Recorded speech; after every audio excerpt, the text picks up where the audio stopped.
বহু হার্টের রোগী আছেন, বহু অসুস্থ মানুষ আছেন, বহু ছোট শিশু আছে যাদের কষ্টের কারণ হয়। বিধায় আমরা কখনো আমাদের শব্দ দিয়ে কাউকে কষ্ট হতে দিব না। আল্লাহ আমাদের সবাইকে তৌফিক দান করুন। মাশাআল্লাহ। তার সাথে মুখ মেলাতে আপনার কষ্ট হবে না, তার সাথে বসতে আপনার অসুবিধা হবে না। ভিন্ন মতের আলেম করতে গিয়ে কেউ কাউকে ধোঁকা দিও না, প্রতারণা করো না। ওয়ালা তাবাগাদু, তোমরা একে অন্যের সাথে শত্রুতা বিদ্বেষ পোষণ করবে না।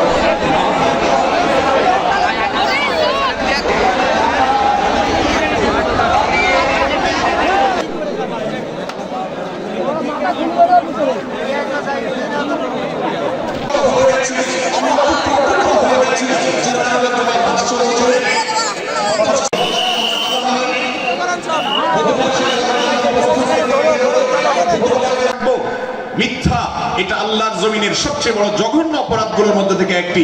একজন মুসলমান এক মতের অনুসারী আরেক মতের অনুসারীকে ভাই বলতে অসুবিধা হবে না। আমরা সোশ্যাল মিডিয়াতে নিজেদের মধ্যে কামড়াকামড়ি করবো না।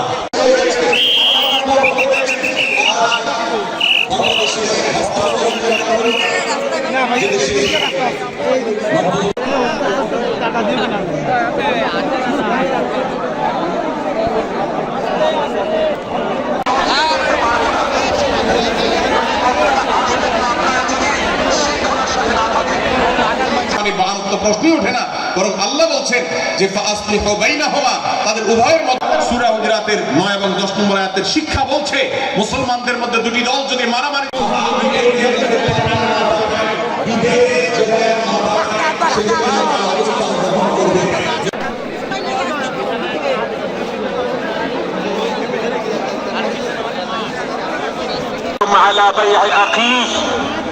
এবং তোমাদের কেউ যেন আরেকজনের কেনা বেচার উপরে ভিন্ন মতের মুসলমানের সাথে শত্রুতা পোষণ করা যাবে না।